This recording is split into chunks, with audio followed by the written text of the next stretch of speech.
Hi everyone! Hi. Happy New Year from Happy the New Stitch Year. Sisters. We're sorry it's taken us so long to make a video.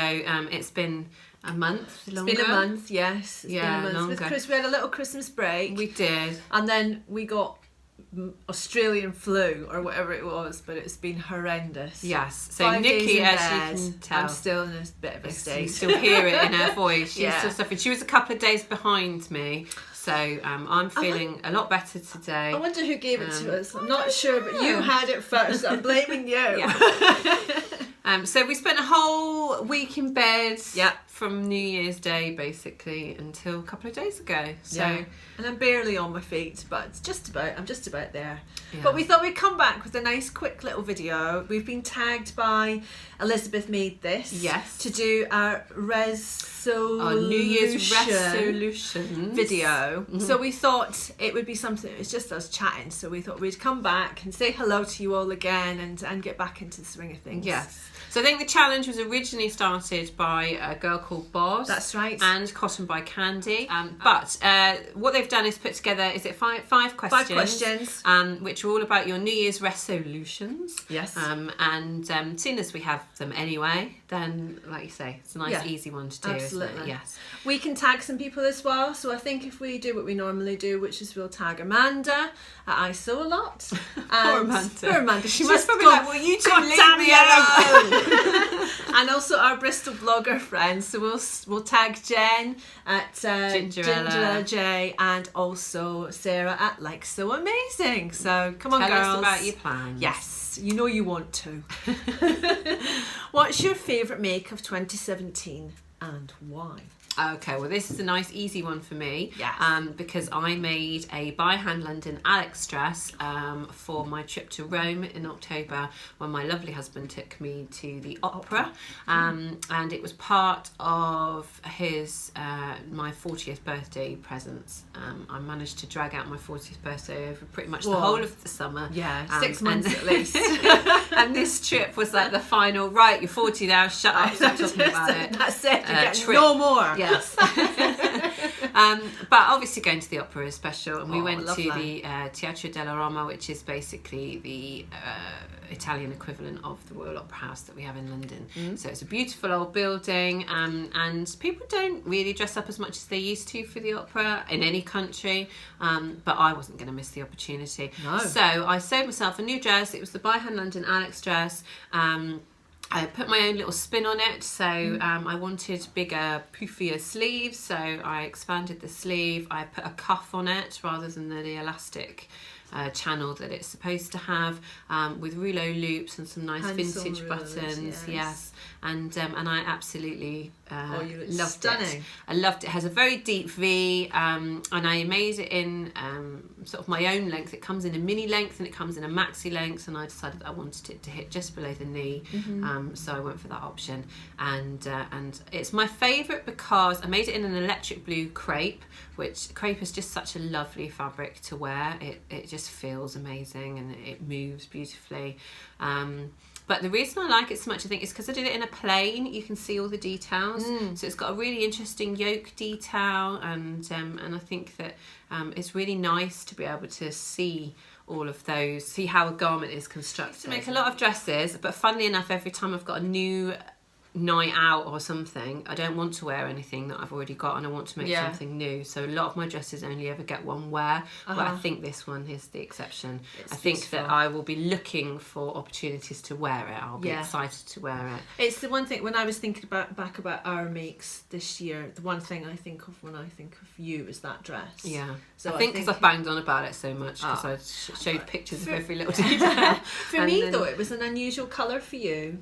It was more electric blue is something that I would probably choose. Yeah, but it's very much my you. colour palette. It should. I mean, I had a colour analysis done years and years ago, like decades ago.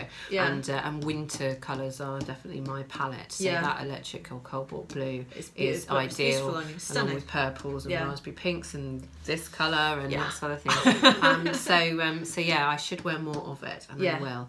And I will definitely wear more of the dress. Excellent. So what was your favourite? Well, my favourite, unsurprisingly enough, was another evening dress. The one and only evening dress that I made this year. Yeah. And my husband gets invited to a nice black tie dinner every year, and at the dinner last year, I had decided I was going to make my dress for this year, and it took me a couple of months, and I found an inspiration picture on Pinterest, which was a red lace top dress with like a overlaid over nude. a nude underneath, and then what to me looks like a scuba skirt. So in the end, what I did is I found the lace, found a beautiful stretch lace from the Goldhawk Road in London.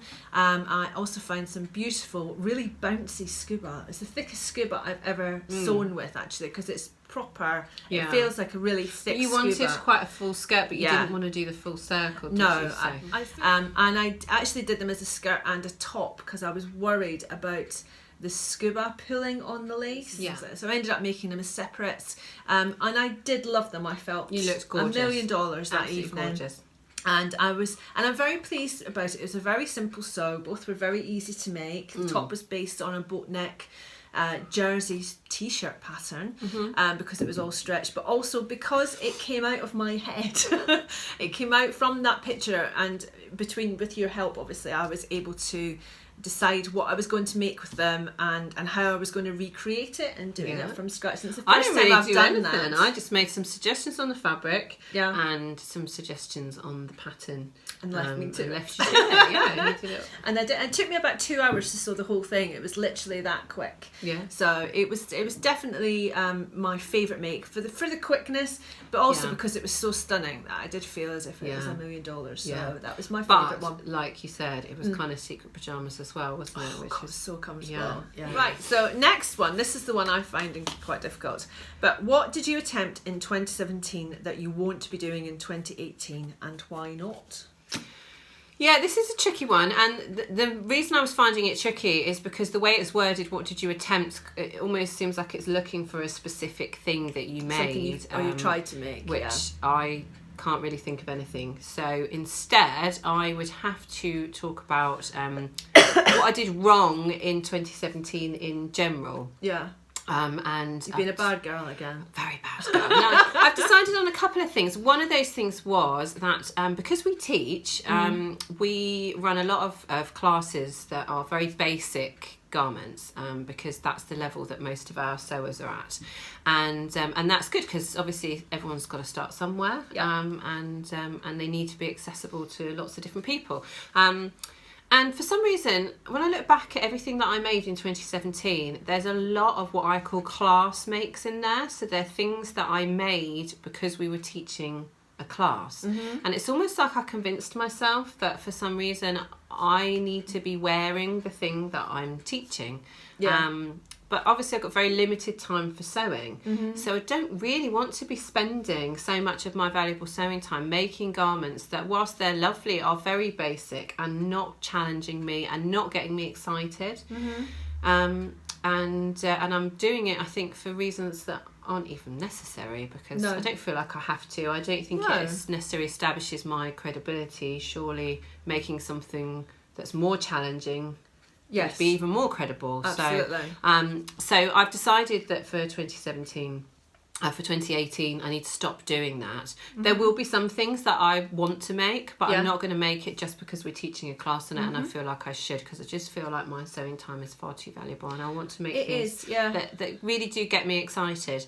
And the other thing that I've noticed is that I've been making loads of knit fabrics, loads and loads of knit fabrics. She says, sat here wearing a knit dress, and I don't know why, but most of my wardrobe seems to be knit now. And also, I've not been buying very good quality knits all the time as well. So when we did our Girl Charlie video earlier on at the end of last year, then I kind of realised what, a good quality knit is, and that I have been buying lots of cheap knit fabrics. And they're great when you first sew them up, but when you wash them, they just don't last. No. It's not financially viable in the long run. I think you're better off spending a little bit more and having something that you will get more wear out of. And I think what's happened is I've come to the conclusion that because I'm not making things that I'm really excited about, I'm not necessarily really looking forward to making or to wearing, they're not getting me going, I'm just going, that will do when it comes to the fabric, because I'm not invested in it. So my plan for 2018 is to make more things that I'm genuinely interested in making, that I'm excited about, and then taking my time to choose a really good quality fabric that is going to be perfect for the project and is also going to stand the test of time and is going to wash well, so that if it does become a favourite and I want to wear it all the time, it still looks great. I didn't really have anything. I think because we make so much and because we sew so much, we have such variety that there isn't anything that sticks in my head as something that I attempted to sew that didn't work out and I wouldn't do again. But the one thing I'm going to say is something similar, in that I don't want to overstretch myself this year. Right.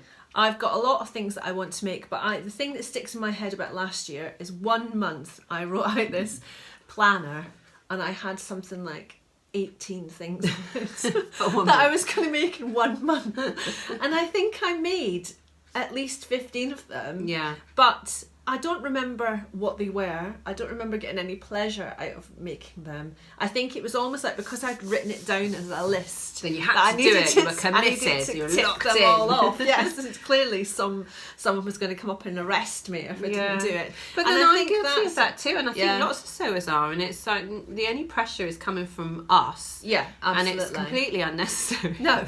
It's not, so I don't know why we decide, right, that's it, I've written it down now, so it needs to happen. Therefore it must.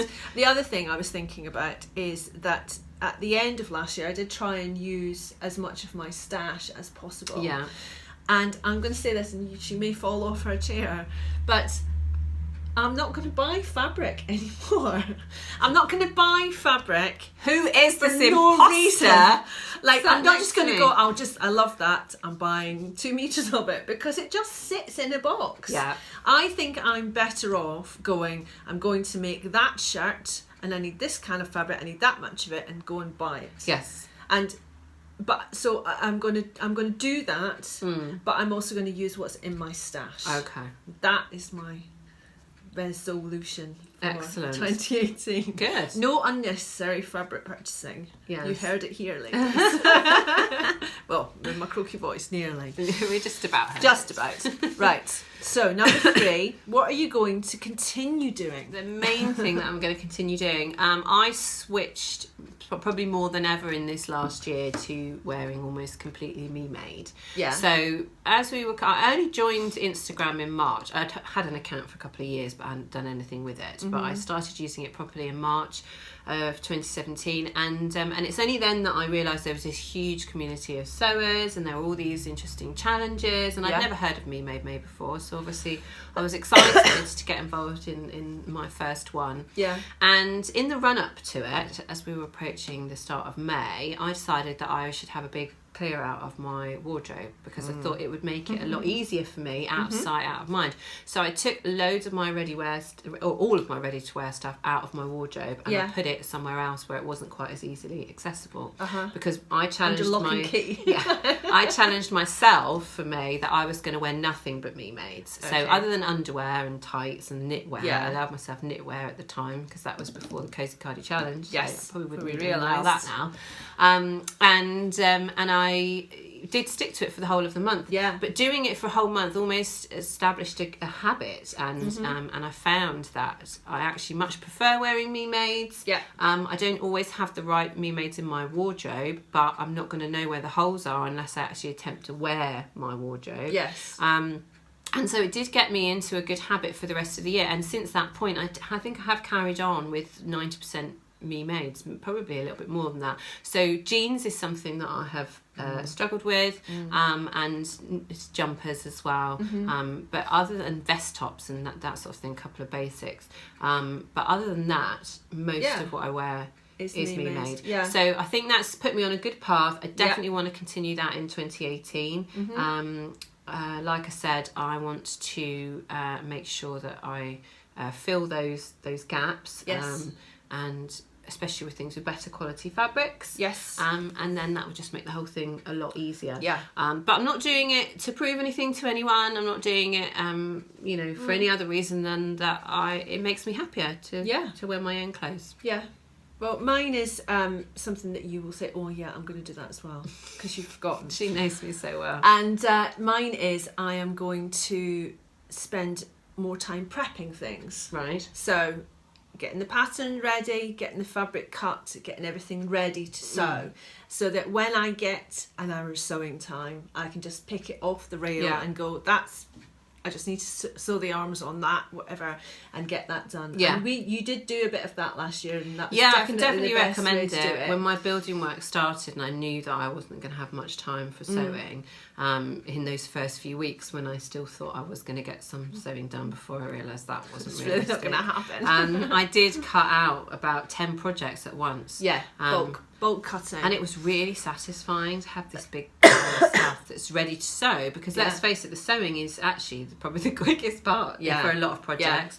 Getting the pattern ready and getting it all cut out and all the markings transferred and everything, that's the bit that takes the time. When it's cut, you can see it becoming a garment as well, because you can see where the collar is and where the arms are and everything like that, so you can see where the skirt is, so in your head you can see how it's going to come together. And if, like me, you have to do pattern adjustments, then you've already done those at that stage as well, because obviously you don't cut your fabric until you've got the pattern right, so so that means that all of that hard work is done and the actual sewing is quite quick. And having those projects ready for when you've got a spare minute, definitely the way to go.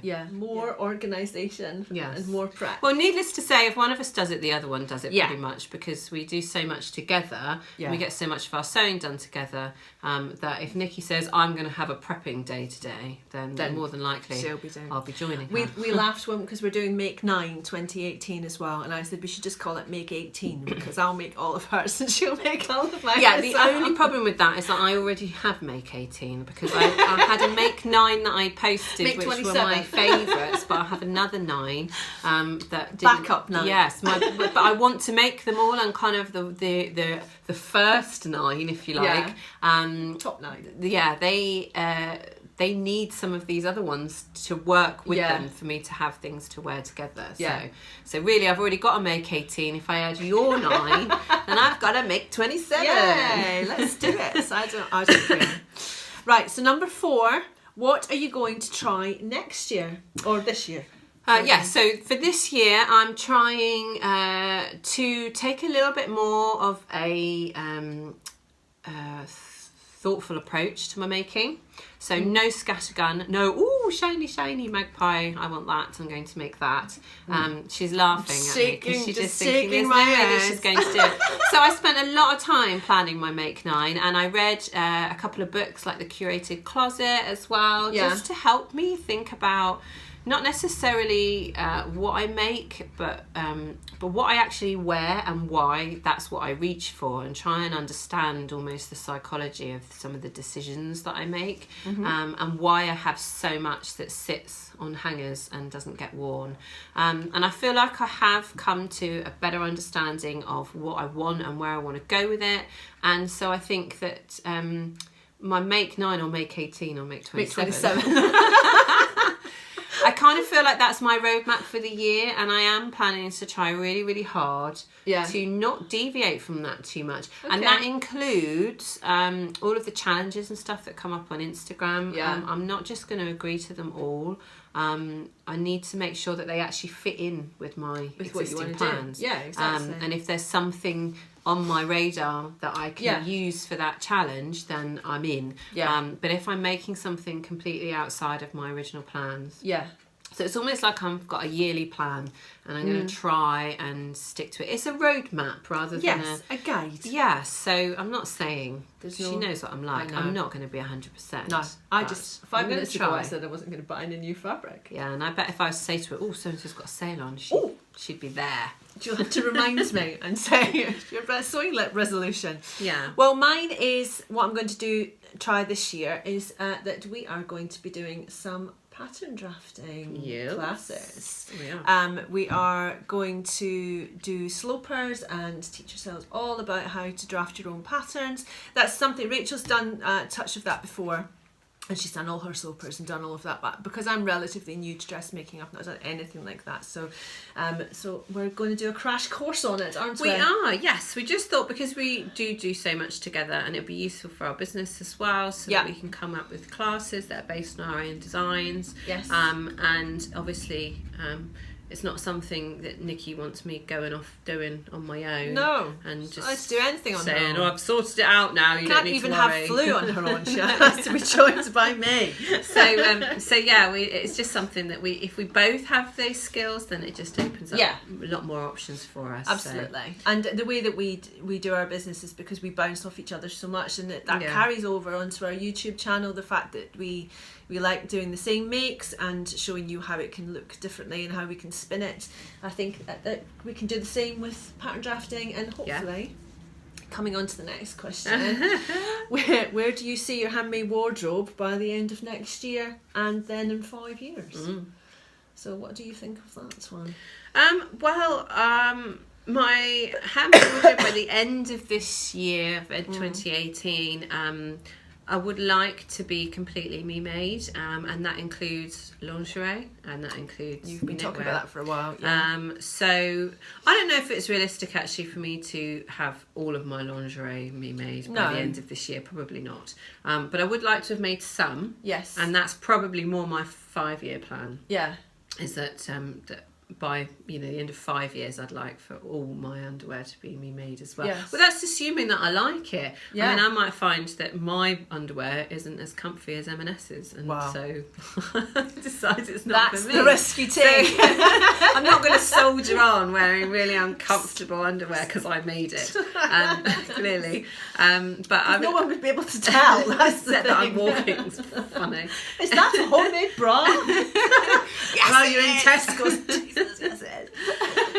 So yeah, I like that idea, and I would also like, picking up on what you said, I would quite like a large-ish percentage of my wardrobe to be my own design. Yes. So rather than based on a commercial pattern, I'd like it to be by the end of this year, or are you talking 5 years? No, by the end of 5 years, I think, because I mean, having done some pattern drafting and done some of my own patterns, I know how much work is involved in the whole process from start to finish, from the concept through to the finished garment, and it's just not realistic to have a significant percentage of my wardrobe all my own design in that time. So end of 5 years, I think.